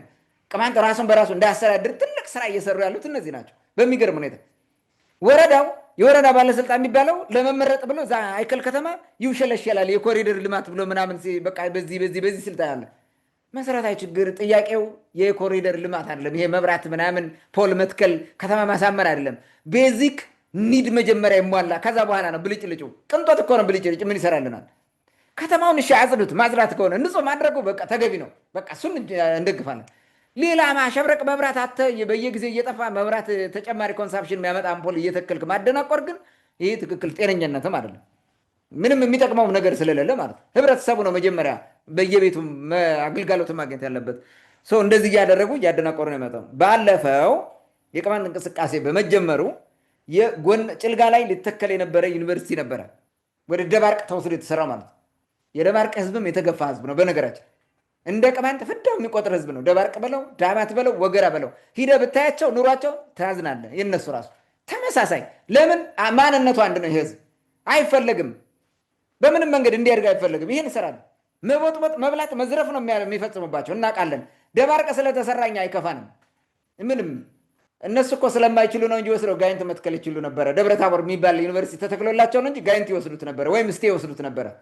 ስላልሆነ ነው ምርጫ ሲያጡ በቃ ወደ ደባርቅ ወስደው የተከሉት። እሰይ እንኳን ወደ ደባርቅ ተከሉት ወስደው። እንኳን የደባርቅ ህዝብ አለፈለት። ወንድሞቻችን ናቸው። የጌዲዮን ዘር የጸምዶ ዘር ናቸው። እናውቃቸዋለን። ምንም ችግር የለውም። ሴረኛም አይደሉም እነሱ። በምንም በሴራ ምናምን እንደዚህ ምናምን የሚል ነገር የላቸውም። ስለዚህ ይሄንን ነገር ነው የሰሩት እነዚህ ሆን ተብሎ ማለት ነው። ያ ተንከሲስ ቡድን የሚሰራው ስራ ዩኒቨርሲቲ እዛ እንዳይተከል ያደረጉበት መንገድ ሆን ተብሎ የተሰራ ነገር ነው። ልብ በል። ለምንድን ነው ዩኒቨርሲቲ የሚሰራ? እዛ ቢሰራ ቅማንት ምን ይጠቀማል? መሰረተ ልማት ይሰራል፣ መንገድ ይሰፋልሃል። ዩኒቨርሲቲው ከአካባቢው ማህበረሰብ ግብዓቶችን ያመጣል፣ የምግብ የምናምን። ስለዚህ ህብረተሰቡ ምን ያደርጋል? ይጠቀማል ማለት። ሱቆች ምናምን ተማሪ እየመጣ ይገዛል። ምን ቤት ክራይ ታከራያለህ፣ ታድጋለህ ማለት ነው። ከተማ ከዚህ በላይ የውሃ አቅርቦት ይሰራልሃል በዛው ለዩኒቨርሲቲ ሲባል ማለት ነው። ብዙ ነገር ነው የሚመጣው። ይህን ለማሳጣት እኮ ነው። ካልኩሌት አድርገው ከዚህ ሁሉ ባዶህን እንድትቀር ነው የሚያደርጉ ማለት ነው። ጥቅም የሚባል ነገር እንዳይሆን። በጣም የሚገርመው ጭልጋ ላይ አምጥተው የሚሰራው ምን እንደሆነ ታውቃለህ? ቅድም እንዳልኩ ቤተክርስቲያንና ወህኒ ቤት ማለት ነው። እስር ቤት ነው አምጥተው ይሰራል። በቃ ሌላ ነገር የለም። ከዛ ደግሞ ግፋ ካለ የወታደር ካምፕ ነው። የሰራባ ወታደር ካምፕ ይሰራል። ምንም ሌላ ነገር አይሰሩልን። የወታደር ካምፕ ስታመጣ ምንም የሚጠቅም ነገር የለም። ለከተማው ምን እንደሚያደርገው ችግር ተኩስ ቢመጣ ራሱ ከተማውን ነው የሚያወድመው። ከዛ በላይ ወታደር ባለበት ሁኔታ ከተማ ውስጥ ምን እንደሚፈጠር ታውቃለህ? ማህበራዊ ቀውስ ማለት ነው። ምን እንደሚበል ብዙ ማህበራዊ ቀውሶች አሉ አይደለ? ይሄ ምንድን ነው የሴተኛ ዳሪ ምናምን ቢበረክተው ሌላ ነገር የለም። ተማሪ ምናምን አትፈጥር ምንም። ዲቃላ ወልዶ የአካባቢው ህብረተሰብ እንደዛ ቁጭ ብሎ ልጆች እንዴ አንተ ሰራባ ሄደህ ብታይ እኮ ታዝናለህ። ከደርግ ጊዜ የደርግ ጀምሮ ካምፕ ነው የነበረውና ሰራባ በርካታ ልጆች ፍች ላይ ሰርቼ ነበረ ሪሰርች። እዛ ሄጄ ቃለ መጠይቅ ሳደርግ አብዛኛው የወታደር ልጆች ናቸው እና የለም አባቶቻቸው። ህዝብ ላይ ማህበራዊ ቀውስ አለን። ይሄን ነው የሚያመጡልህ ለአንተ። ለቅማንት የሚታዘዘው እንዲህ ነው፣ የሚያጎሳቆል፣ የሚያጠፋ፣ የሚያደነቆር ቅድም እንዳልኩ ነው ተቋም የሚመደብላቸው እንጂ እንደዚህ የሆነ ልማትን ወደ ላይ ሊያሳድግ የሚችል ዩኒቨርሲቲ መስራት፣ ኮሌጆችን መስራት ምናምን የሚባል የለም። ግፍ ነው የሚሰራው ቅማንት ላይ ግልጽ የሆነ ግፍ ማለት ነው። ይሄ ነው የሚሰራው። ጎንደር ላይ የሚሰራው ግፍ እዚሁ ጋር የተያዘ ነው። ጎንደር ላይ ያለው አንዳንድ አሁን ጎንደር አማራ ምናምን የምትለው ከላይ ያለው እሱ አሁን እኛ አካባቢ ያለው ጥንት ቅማንት የነበረ እዛ የተቀየረ ማለት ነው። ይሄ አያውቅም። እነዚህኞቹ ሴረኞቹ እነዛ የሚሰሩት ማለት ነው። እነዚህ በሚሰሩት እየጦዘ ዝም ብሎ ቅማንቱን በመጥላት ምናምን እዛ ያለ ቅማንት ራሱ እንዳይናገር ራሱ እንዲቀብር ሁሉ የማድረግ ስራ ሲያቃጥል ምንም ቆይቷል አብረው። ይሄ ድንቁርና ነው። በማያውቀው ነው ይሄን የሚያደርገው። አሁን መንቃት አለበት። ባይዘወይ ጎንደርም ቢሆን ሰለባ ነው። ጎንደር ይህን ያክል ፍዳውን የሚያየው ከድሮ ጀምሮ ውሃ እንኳን የለውም ጎንደር። ጄሪካን ተሸክሞ ሲዞር እኮ ነው የኖረው። ይህ በደንብ ነው የማውቀው ጎንደርን ከ1980 ጀምሮ በደንብ አድርጌ አውቀዋለሁ። ምን ያክል እንክርት ስንንከራተት የነበረ ውሃ ለመቅዳት ማለት ነው። ጠዋት 12 ሰዓት ወጥተህ ማታ 12 የምትመጣበት ሁኔታ አለ። በሚገርም ሁኔታ ማለት አንድ ምንጭ እየጠበቅ ወረፋ እና በዚህ ደረጃ እያደናቆሩ ነው የመጡት። ሆን ተብሎ በዛ አካባቢ ያለ ማህበረሰብ እንዲደቅ ነው። ይህ ማህበረሰብ ሲደቅ ቅማንት የሚባለው ነገር ማንነቱ ይጠፋል። ከዛ በኋላ እነሱ የራሳቸው ሁሉን ነገር ወርሰው የራሳቸው አድርገው ይቀጥላሉ። ያን የማድረግ ስራ ነው የሚሰሩት ማለት ነው። እንግዲህ በአጠቃላይ በቅማንት ላይ የሚደረገው የጥላቻ ሴራ ውጤት ነው አሁን እየተደረገብን ያለው ማለት ነው። ነገም ተጠናክሮ መቀጠሉ አይቀርም። ስለዚህ ምክንያቱ ምንድን ነው? ጥላቻ ነው። በጥላቻ ቅማንት እናጠፋለን ብለው ስለሚሰሩ ነው። ታንክ ዩ። መልካም እንግዲህ ያው በተለያየ ጊዜ በተለያየ አጋጣሚ ይህን ጉዳይ እናነሳዋለን። ብዙ ሰውም አቅም ከማጣት ወይም ደግሞ ለደህንነት ከመስጋት ወይ ምቹ ሁኔታ ባለማግኘት ዝም ስለሚል እንጂ እንደዚህ አይነት ነገሮች እንደነበሩም አሁንም እንዳሉ ይታወቃል። እስፔሻሊ የደባርቅ ዩኒቨርሲቲ ጭልጋ ሊገነባ እንደነበረ፣ ሆስፒታል ደግሞ ለደባርቅ ሊገነባ እንደነበረ ይታወሳል። በዛን ጊዜ ዩኒቨርሲቲ ሲገነባ ቅድም እንዳልከው ከውሃ ከመብራት ከዚህ ከአጠቃላይ ማህበራዊ አገልግሎት በተጨማሪ ግዴታ ሆስፒታል ያስፈልገዋል ዩኒቨርሲቲ ጎን ለጎን እና ሆስፒታል ይገነባለታል። እያንዳንዱ ዩኒቨርሲቲ የራሱ ሆስፒታል አለው። ከዛ በአንድ ድንጋይ ሁለት ወፍ ብለው እነገዱ ናቸው። በነገራችን ላይ ዩኒቨርሲቲ ሲገነባ ሆስፒታል ይገነባል። ስለዚህ ወደዛ እንወሰደውና ሆስፒታሉን ወደ ጭልጋ ብለው በኋላ ያን ሆስፒታል ሰርተው ዛሬ ብዙም አገልግሎት ላይ ምን እንደሆነ አላውቅም። አይዶን ነው እንግዲህ ሪፈር ወደ ጎንደር ከተጻፈ እንደዚህ ሆነ ነው ሲባል የምንሰማው እንጂ እዛ ጋ አገልግሎት ምን ያክል እንደሆነ አላውቅም። የጭልጋው በዛ መንገድ ነው የተጠቀሙት። በአጠቃላይ ግን አጠቃላይ በቅማንት ቀጠና ያለው ማህበራዊ አገልግሎትን በተመለከተ በጣም ብዙ ነገር ነው ያለው። ለምሳሌ ላይ አርማጭሆ የሆስፒታል ጥያቄ በተደጋጋሚ ይነሳል። አምቡላንስ ይሰጠን የሚል በተደጋጋሚ ይነሳል። ለማዕከላዊ ጎንደር ባሉ ወረዳዎች አምቡላንስ ሲሰጥ ከጎንደር ከተማ ያላቸው ርቀት ተለክቶ ነው የሚሰጠው፣ ዝም ብሎ ማለት ነው። እንግዲህ ላይ አርማጭሆ ቅርብ ነው ስለሚባል ትዘለላለህ ማለት ነው። ሆስፒታልም አያስፈልገውም ጎንደር ቅርብ ስለሆነ በሪፈራል ብላችሁ ትመጣላችሁ ይላሉ። ግን ሰው ታሞ ራሱ በግል ታክሲ ምናምን ነው ገንዘብ እየከፈለ የሚመጣው። ይህን እናውቃለን። አንዳንድ አምቡላንሶች ነበሩ በፊት ባለስልጣኑ ነው መስክ ሲወስዳቸው ነበር እየጫነ። አሁን ላይ ምን እንደሆነ አላውቅም። የአሁኑን አስተያየት መስጠት ስለማልችል መብራት ኃላፊውን እስከ መደብደብ የደረሰ ራሱ የከተማው ባለስልጣን ራሱ እዛ የመንግስት ባለስልጣኑ ነው ኃላፊው ላይ እርምጃ እስከ መውሰድ የደረሰ ሰው አለ። መብራት እነሱ ቅድም እንዳልከው ቁጭ ብሎ እዛ ላይ ማዕከሉ ላይ የሚያበራ የሚያጠፋ ማለት ነው። ከሌላ ቦታ ያመጡት ሰው ነው። በነገራችን ላይ ከዛ በፊት የነበሩት የዛ አካባቢ ተወላጆች ነበሩ። በተቻለ መጠን አትሊስት መብራት ቢጠፋ እንኳን የህዝቡን ጥያቄ በቅንነት ያስተናግዳሉ። ያለውን ችግር በግልጽ ይናገራሉ። እስከዚህ ድረስ ችግር እንደነበረ ይታወቃል። ውሃ ራሱ የልዩ ኃይል ካምፕ የነበረው ይህ ግንድመጣይ አካባቢ ያለው የፋኖ ካምፕ ተደርጎ የነበረው የአካባቢው ባለሀብቶች ተደራጅተው ምን ብለው እኛ እነስራው የሚል እንትን ነበረ። እንደውም አጣርተን በቀጣይ እናመጣዋለን። ባለቤቱ የዚህ የፋርጣው ማህበር አባል ነው ሁላ ይባላል። ከሌላ አካባቢ መጣ። ኢቭን ከዛ ጎንደር አካባቢ እንኳን አይደለም ባለቤቱ ማለት ነው። እና ውሃው ሂዶ የሚሸጠው ሌላ ቦታ እዛው ህዝቡ መጠቀም እየቻለ ምን ያክል እንደሚበዘብዙት የሆነች ልማት ስትመጣ እንኳን የሌላ አካባቢ ሰው መጥቶ ነው ተጠቃሚ የሚሆን። አምጥቶ የሚቀጥሩበት ሌላ ነው። በጣም ብዙ ጥያቄ ነው ያለው። ይህን ጉዳይ በቀጣይ በደንብ እንመጣበታለን። በደንብ አጣርተን እንመጣበታለን። ይህ ምንም የሚታወቅ ነገር ነው። ማንም ሊከራከር አይችልም። በግልጽ ስለሚታወቅ ህዝቡ ራሱ ጥያቄ ስለሚያነሳ ማለት ነው። ያም ሆነ ግን በመጨረሻ አንድ የመፍትሄ ጥያቄ እናንሳና የዛሬውን ውይይታችን በዚህ እንዘጋለን። አሁን ቅድም ስታነሳቸው የነበሩ የመሰረተ ልማት ችግሮች ስፔሻሊ ውሃ የጭልጋንም ቅድም ስናነሳ ስለነበረ መፍትሄው ምን ይሁን ነው፣ ከማን ምን ይጠበቃል የሚለውን ጥያቄ ማንሳት ያለብን ይመስለኛል። በተለይ ከተገልጋዩ ማህበረሰብ ከህዝቡ ምን ይጠበቃል? የሚሰማን ከሆነ በተለይ እዛ አካባቢ ያለው ካድሪ ቅማንት ነው ተብሎ እዛ አካባቢ የተቀመጠው የመንግስት ባለስልጣን ለህዝቡ የሚቆረቆር መታገል የሚፈልግ ከሆነ ይህን ጉዳይ እያወቀው በጥይት እስከ መመታት የደረሰው አብሮ ራሱ ስለሆነ ማለት ነው ምን ማድረግ አለበት? ይህን የእኛን ሚዲያ በቅንነት የሚሰሙ ሰዎችም ራሱ ምን ማድረግ አለባቸው? ከቅንነትም ባይሆን ዛሬ ምን አሉ ብሎ ለመስማት የሚመጣ ሰውም ካለ ችግሩ እውነት ነው እንደሚሉት ነገር ብሎ እንደው ልቦና ሰጥቶት የሚያዳምጥ ካለ ምን ያድርግ የሚለውን እንዳጠቃላይ ከማን ምን ይጠበቃል የሚለውን የመፍትሄ ሀሳቦችን አንሳና የዛሬው ውይይታችን በዚህ እንጨርስ። መልካም እንግዲህ የተወሰኑ የመፍትሄ ሀሳቦችን ላስቀምጥ። ሌላም መፍትሄ ሀሳብ ሊኖር ይችላል። ሌላው ሰው የገባው እሱ የተረዳው መጨመር ይችላል። እኔ ያለኝ ምንድነው የመፍትሄ አቅጣጫ? የመጀመሪያው የተጀመረውን የመብት ጥያቄ አጠናክሮ መቀጠል ነው። ቅማንት መፍትሄው ይሄ ነው። ሌላ መውጫ ቀዳዳ የለም። በምንም መንገድ ሌላ መውጫ ቀዳዳ የለም። ቅማንት ራሱን በራሱ ማስተዳደር እስካልቻለ ድረስ እንዲህ አይነት ስራ ይቀጥላል። የማጥፋቱም ስራ ይቀጥላል። በማህበራዊ ግልጋሎቶች አስረው ይዞ የማሰቃየቱም እንትን ይቀጥላል ማለት ነው። ስለዚህ ራሳችን በራሳችን ካላስተዳደር ችግሩ ይቀጥላል። ይህን ተላላኪው ካድሪ ማውቆ ከህዝብ ጎን ተሰልፎ ይህን ነገር የማስመለስ ስራ መስራት አለበት። ስልጣን ከሆነ የሚፈልገው ስልጣኑ የሱ ነው። ማንም የሚቀማ የለም። አሁን ምናምን አደባ ምናምን የሚባሉት ስልጣን ከሆነ የሚፈልጉት ህዝቡ በወሰነ የአስተዳደር ህዝቡ በወሰነው መንገድ ይቋቋም፣ ስልጣን እንሰጣቸዋለን። እኛ ማን ይከለክሏል? ማንም ስልጣን አሁን አይቀማቸውም። ሲጀምር የብልጽግና ካድሪ ነው የሚይዘው። ማን ይቀማቸዋል? ይህ ለአለቃቸው የሚያሽቋለጡትን ትተው ከህዝብ ጎን ሆነው አብረው ይታገሉና አስተዳደሩ እንዲቋቋም ማድረግ ነው። ከዛ በኋላ ራሳችን በዞናችን እንደወደቅ ነው እንደተነሳ ነው ሆነን እንትን እንላለን፣ እንታገላለን ማለት ነው። ይሄ ነው። ስለዚህ ጥያቄያችን አጠናክረን መቀጠል ነው እና ማስመለስ፣ አስተዳደር እንዲቋቋም የማድረግ ስራውን ማጠናከር ነው። ይሄ ነው መሰራት ያለበት አንደኛው። ሁለተኛው ህዝቡ ራሱን በራሱ እንዲያለማና አቅም እንዲያሳድግ የቅማንት ልማት ማህበር ቅልማን መደገፍ አለበት። ሰርቶ አሳይቷል። ቅልማ እያየን ነው። ብዙ ትምህርት ቤት እየሰራ እንትን እያደረገላቸው አቅም ስለጎደለው ነው እንጂ መንገድ ለመስራት ሁሉ አቅደው እንደነበሩ ሰምተናል። ባለፈው የሆነ ነገር ተነግሯል። እንዲህ አይነት ነገር ማለት ነው።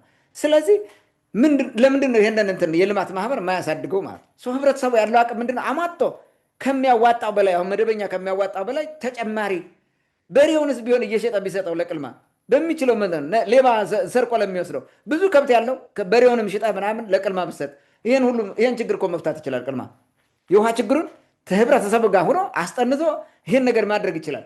ብር ነው የሚፈለገው፣ ገንዘብ ነው። ቅልማ ደግሞ በአግባቡ ነው የሚጠቀመው። አይሰርቅ፣ አይዝርፍ፣ ኦዲት የሚደረግ ነው። በግልጽ የሚሰራ ነው። የምናውቃለን።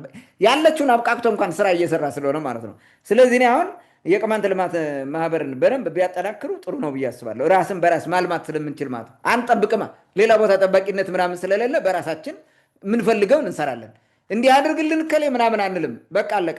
ቅልማ የሚያደርገው ከወረዳው ባለስልጣናት ጋር ይግባባል፣ ይነጋገራል፣ ይህም ፕሮጀክቱን እንትን ያደርጋል፣ ይፈራረማል፣ ስራ ይሰራል። በቃ አለቀ። እንዲህ ነው የሚሰራው። ስለዚህ ይህንን ማድረግ ያስፈልጋል። ህብረተሰቡን በቅርቡ ከዛው ከቅልማ ጋር ሆኖ በጉልበቱም በምንም እያገዘ ስራው ይከወናልለታል ማለት ነው። እኔ በዚህ በኩል ቢሆን ትልቅ ነገር ይመጣል ብዬ አስባለሁ። ቅልማ ሲጠናከር ደረጃ በደረጃ ትልቁን ችግራችን እንፈተዋለን፣ ይፈታል።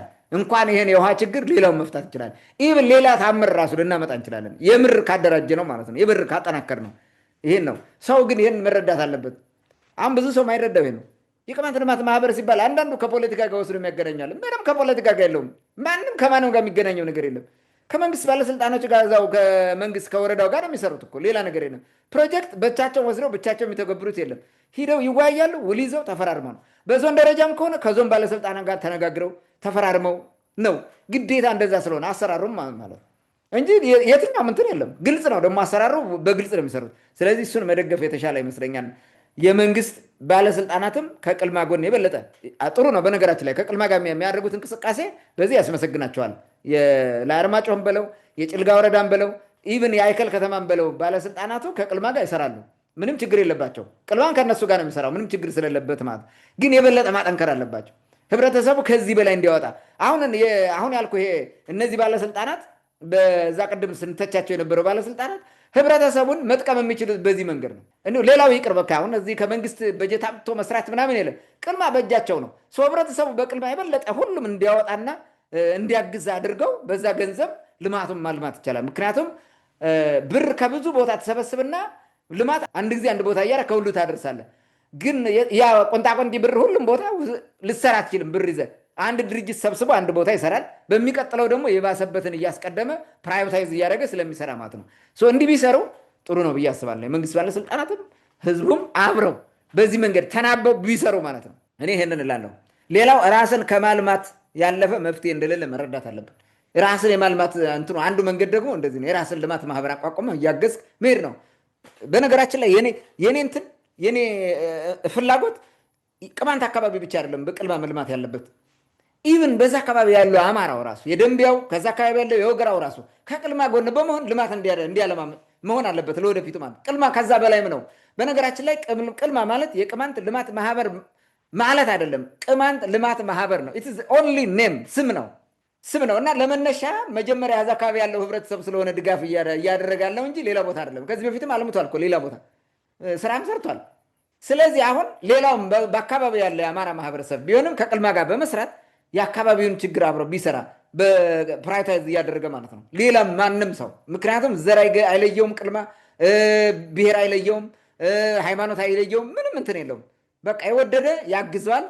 ልማቱን ደግሞ ሞር እንትን የሆነ ፍትሐዊ ልማት እንዲሆን እያደረገ ይሰራል። ስለዚህ እዛ ጋር ቢሰራ ጥሩ ነው ብዬ ነው የማስበው። የተሻለ ይሆናል። ያን ብታደርጉ ጥሩ ነው ብዬ አስባለሁ። ሌላው ዲያስፖራው ነው። የዲያስፖራ የቅማንት ማህበረሰብ ወይም የዲያስፖራው የህብረተሰቡን የራሳቸው ተወልደ ያደጉበትን የህብረተሰቡን የልማት ፍላጎት ለማሳካት መስራት አለባቸው። አንዳንዶቹ ፖለቲካ ነው እዚህ ጋር እንገባም ይላል። በጣም የሚያሳዝነው ቅልማና አግዙና ህብረተሰቡን ልማት እያለማ ስለሆነ ቅልማ ፖለቲካ ነው ይላል። ለምን የቅማንት ልማት ማህበር ማለት ቅማንት ልማት ማህበር ስለተባለ በሚል ይሄ ድንቁርና ነው በነገራችን ላይ። ኦኬ እሺ፣ ቅልማና ያግዙት ይተውት። እነሱ በራሱ በገባቸው አካባቢው ላይ የሚያለማ የራሳቸው የልማት ማህበር ይመስርቱ። ማንም አይከለክላቸውም። በሚፈልጉት መንገድ ይመስርቱና ያግዙ። እኛ የምንፈልገው ልማቱ ነው። በቃ እዛ አካባቢ ልማት እንዲካሄድ ነው። የቅማንት ህዝብ የሚፈልገው እሱ ነው። ቅልማ ማለማው ሌላውም ማለማው ምንም ችግር የለብንም። ቅልማ ኦልሬዲ እያሳየ እየሰራ ያለ ስለሆነ ነው ስለ ቅልማ የተናገር ነው እንጂ ሌላ ማህበር መመስረት ትችላላችሁ። እዛ አካባቢ ማለት የፈለጋችሁትን ስም ስጡት። ቅልማም አትበሉት፣ ምንም አትበሉት ማለት ከዚህ ወጣ የሆነ ስም ስጡት። የጭልጋም በሉት ወይ ደግሞ የጎንደር ማህበር በሉት። እዛ አካባቢ ግን ልማት የሚያለማ ድርጅት ፍጠሩ፣ ማህበረሰብ የሚቀይር ማለት እና እኔ እንደዚህ እንዲያደርጉ ነው። ይህንን መስራትና ማገዝ ያስፈልጋል። ራስን ማደራጀት መጀመሪያ ራሳቸው ይደራጁ በያሉበት ተበታት ነው ማለት። ኦኬ ፖለቲካው ካላሰበሰባቸው በልማት ለምን አይሰባሰቡም? ልማት ማንን ያጣላል? በልማት ወደ አንድ ይምጡ፣ ይሰባሰቡ። ከዛ በኋላ ጥናት ያደርጉ መሬት ላይ የሚያስፈልገው ድርጅት ምን አይነት ነው ብለው ድርጅት ያቋቁሙ። ቀጥለው ማለት ህግና ስርዓትን ተከትለው እያቀዱ ድርጅት አቋቁመው ተጠያቂነት ያለው ስራ ይስሩ። ይሄ ማለት እኮ ነው ልማት ማለት። እኔ ብዙ ጊዜ እናገራለሁ። አንድ የተመሰረተን ድርጅት ከመተቸትና ምናምን ይሄ ከመጥላት ይልቅ እርሱ ያ ድርጅት ማይሰራውን ስራ ለመስራት ራስ ድርጅት ማቋቋም አለበት። ጃኖ ቅማንት ሚዲያ እኛ አንፈልገውም ጽንፈኛ ነው ምናምን ብሎ የሚያወራ ሰው አለ አይደል?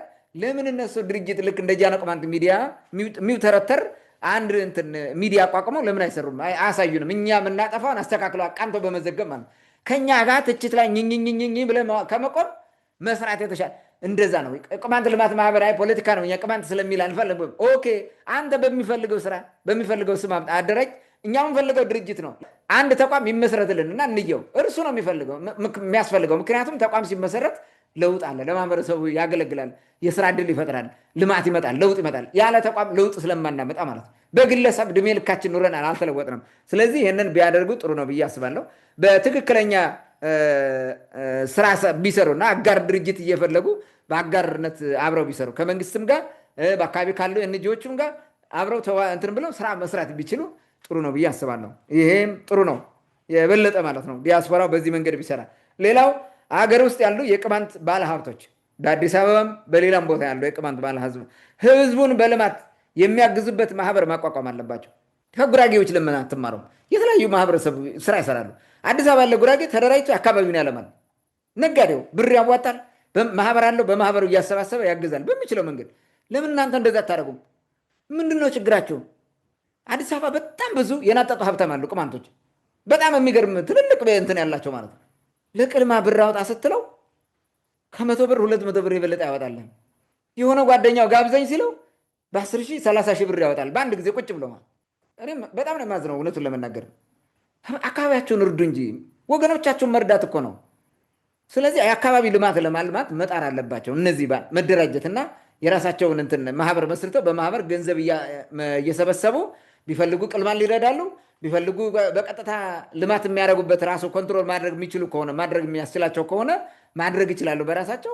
አለበለዚያም እንዳልኩት አንድ ኤንጂኦ ማቋቋም ይችላሉ እነሱ የሚደግፉት ኤንጂኦ። አለበለዚያ ግን የተቋቋመ ወረዳ ያለላቸው ቅልማ እየሰራ ነው። ቅልማ እንዲሰራ ለምሳሌ የሚፈልጉት ምን ሊሆን ይችላል? ብር አዋጥተው እነሱ የሚፈልጉት አንድ ቦታ ውሃ እንዲቆፈር ሊሆን ይችላል። ለቅልማ ይስጡትና ያን ውሃ ስራዎች እንዲሰራ ገንዘቡን ከሰጡት እሱ ይሰራላቸዋል። ይሄ ተቋማዊ አቅሙን ያሳድጋል። የቅልማን ፕሮፋይሉን አፕ ያደርገዋል፣ እንትን ያደርገዋል፣ አፕግሬድ ያደርግለታል። ስለዚህ ቅማንትን ኮንትሪቢዩት ያደርጉለት ማለት ነው። እነዚህ ነገሮች ናቸው መጠበቅ ያለባቸው እና አርቃችሁ ፖዚቲቭሊ ብታስቡ ጥሩ ነው። በተለይ አዲስ አበባ ያላችሁ ባለሀብት ቅልማን በደንብ አድርጋችሁ መደገፍ፣ ልማትን መደገፍ፣ ለገንዘብ ማዋጣት ጥሩ ነው ማለት ነው። ሌላው 5ኛ ነጥብ ማነሳው ምንድን ነው? ምሁራን በሙያ ዘርፋቸው ተደራጅተው ጥናትና ምርምር ያካሄዱ በአካባቢው ማለት ነው። እምቅ ሀብቶቻችን መለየት ያስፈልጋል። ምን ምን ሀብት አለ በቅማንት ምድር? በማዕድን ዘርፍ፣ በውሃ ዘርፍ፣ በሌላው መንገድ ማለት ነው። በደንብ አድርጎ ማጥናት እነዚህን ማለት እነዚህ ደግሞ ኤክስፕሎይት እንዲደረጉ ፕሮጀክቶችን ዴቨሎፕ ማድረግ። ፕሮጀክት ብቻ ስለማያዋጣ ሀብት ማፈላለግ፣ ሊንክ ማድረግ፣ ፈንድ ማፈላለግ ማለት ነው። ይህን ስራ መስራት፣ በጉዳዩ ኮንሰርንድ የሆኑ ዓለም አቀፍም የሆኑ አገር አቀፍ ተቋማት ጋር አብረ መስራት። ይህን ቀላል ነው፣ የሚከብድ አይደለም ለምሁራን፣ በተለይ ዩኒቨርሲቲ ያላቸው ሰዎች ማለት ነው። ይህን ማድረግ ትችላላችሁ። ኮሌጅ ዩኒቨርሲቲ ያላችሁ ምን ትሰራላችሁ? ቁጭ ብላችሁ እዛ ጋር ብዙ ጊዜ ዩኒቨርሲቲ ያለ ሰው ኮሚኒቲ ሰርቪስ እንዲሰራ ይደረጋል። ከዛ በላይም ደግሞ ዓለም አቀፍ ግንኙነት ወይም ሌሎችን ሊንክ የሚፈጥሩ ደግሞ ትልቅ ነገር ነው። ፕሮፋይላቸውንም ራሱ ያሳድግላቸዋል ለማድረግ ማለት ነው፣ ፕሮሞት ለማድረግ ራሱ። ስለዚህ ይህንን ብትሰሩ ጥሩ ነው። ፕሮጀክቶችን አምጥታችሁ ለሀብት አፈላልጋችሁ ከዓለም አቀፍ ተቋማት ጋር ሊንኬጅ እየሰራችሁ ስራ ብትሰሩ ጥሩ ነው። በየዘርፋችሁ ማለት ነው። በየዘርፉ ብዙ ዘርፍ ስላለው የተለያየ ሴክተር ስለሆነ። ሌላ 6ኛ ነጥብ ማነሳው ህዝቡ በሁሉም ዘርፍ መሰልጠን አለበት። እስከ ዛሬ ነው የቆየንበት ድንቁርና ሊያሳዝነን ይገባል። መተው አለብን። ከድንቁርና መውጣት አለብን። በቃ አሁን ብራይት የሆነ ነገር ፍጠሩ። ልክ አውራምባዎቹ ከድንቁርናቸው እንደወጡ ቅማንቱም እንደዛ መውጣት አለበት። ከድንቁርና መውጣት መላቀቅ አለበት። ድንቁርና ምንድን ነው? በማያዋጣው ህይወት ውስጥ ተደይኖ መኖር ማለት ነው። የማያዋጣ ህይወት ውስጥ እዛ ተወሽቆ መኖር ማለት ነው። ይሄ በጣም አዋራጅ ህይወት ነው። ከዚህ መውጣት አለብን። እስከ መቼ ነው በሬና ገበሬ እየተጓተተ የሚኖረው? መሬታችን ዘመናዊ ማድረግ አለብን። አስተራረሳችን የሆነ ቴክኖሎጂ ራሳችን መፍጠር አለብን። እንጃን ባንፈጥር እንኳን የተፈጠሩ ቴክኖሎጂዎችን አምጥተን መጠቀም አለብን። የእህል አይነት ፕሮዳክቲቭ የሆኑ በአጭር ጊዜ የሚለውጡን ነገር መጠቀም አለብን። ባሉን መሬቶች ሌላ የኢኮኖሚ ዘርፍ ማምጣት አለብን። ግብርና ሆነ ሌላ ነገር። ሁልጊዜ በሬና ገበሬ እየተጓተትክ ለምን ትኖራለህ? እህል ካላመረትክ ብቻ ማትኖር አይነት ነገር ማለት በሌላ ዘርፍ እኮ ሀብታም መሆን ትችላለህ በአንዴ ማለት ነው። ሆዱን ብቻ ሞልቶ ለመኖር የሚደረገው ነገር መቼውም አያዋጣም። በዚህ ዘመን ደግሞ እንጠፋለን። ኮምፒቲቲቭ አትሆንም፣ ትዘረፋለህ። ነገ ባለ ሀብት ሲፈጠር መሬትን ይወስድብሃል። አሁን ላይ ሆነ ኦንትረፕረነራልሺፕ ስራ ፈጥረ አካባቢዎችን አንተ ማኔጅ ማድረግ ኢንቨስት ማድረግ ያለበት ወደ ኢንቨስተር ነው መቀየር ያለበት። አለበለዚያ ይመጣልሃል። አሁን ኢንዱስትሪያላይዜሽን እያደገ ሲመጣ ቶማስ ሙር እንዳለ በጎቹ ሰዎችን በሏቸው እንዳለ ትፈነቃቀላላችሁ በሙሉ ማለት ነው። ኢንዱስትሪ እየመጣ እየሰፋ ሲመጣ ትፈርሳላችሁ። ስለዚህ ቀድማችሁ ኢንዱስትሪ ለማምጣት ነው መታገል ያለበት ህብረተሰቡ። እንዲሆን ትምህርት፣ ስልጠና ምናምን ያስፈልጋል። ይህን ለማድረግ ደግሞ ቅድም ያልኳቸው ከላይ ስጠቅሳቸው የነበርኩትና ሌሎችም ተቋማት መስራት አለባቸው። ትልቅ ኃላፊነት አለባቸው ማለት ነው። ይህን ነው ኋላ ቀር የሆነ ህይወት ከዚህ መውጣት አለበት። ቴክኖሎጂ መፍጠርና የተፈጠሩ ቴክኖሎጂዎችን በአግባቡ መጠቀም አለበት። አሰራር እንዲቀየር ስራ መስራት አለበት። አሰራራችን ማለት ነው። ኮምፎርት ዞናችን ሰብረ መውጣት አለብን። ሁልጊዜ እንዲህ አይነት አካሄድ እዛው ሁሌ መኖር የለብንም። ከዚህ መውጣት አለበት። በቃ ዓመት እስከ ዓመት መስራት አለበት። ቅማንት ሀብት ማፍራት አለበት። የተለያየ ነገር ማለት ነው መፍጠር አለበት። ላይፍ ስታይላችን መቀየር አለብን። የኑሮ ዘይቤያችን መቀየር ግዴታ ነው ማለት ነው። እነዚህም በማድረግ አካባቢውን ማልማት እንችላለን። ሌላው የጠባቂነት መንፈስን ማስወገድ አለብን። የጠባቂነት መንፈስ አንድ ነገር ቅማንት አይለምንም፣ ለማኝ የለውም። ቅማንት አይለምንም። አይሪሊ አፕሪሼት ያን ባህሉ ማለት ይሄ ግን አፕግሬድ መሆን አለበት። ከመንግስትም መጠበቅ የለብን። ልማትን እንዴት ከመንግስት ትጠብቃለህ? አንተ ማልማት ትችላለህ። ቅድም እንዳልኩት የልማት ማህበር እያደራጀ ቅድም እንዳልኩት ራሳችን ማልማት እንችላለን። ከጠባቂነት ወደን ኢቭን መንግስት ራሱ እንዲረዳ እኛ እንድናግዘው ማድረግ አለብን። ከመንግስት ጠብቅ አይሆንም። አንደኛ በፖለቲካ ተጽዕኖ ውስጥ የወደቀ ነው፣ እንደሚፈልገው ነው የሚያደርገው። ልማትም ካመጣ ምርጫ ምናምን ሲመጣ ካልሆነ በስተቀር ሁሌ ልማት አይሰራለም። እኛ የምናውቀው ነው እኮ በልማት በመንግስት የሚመጣ የለም።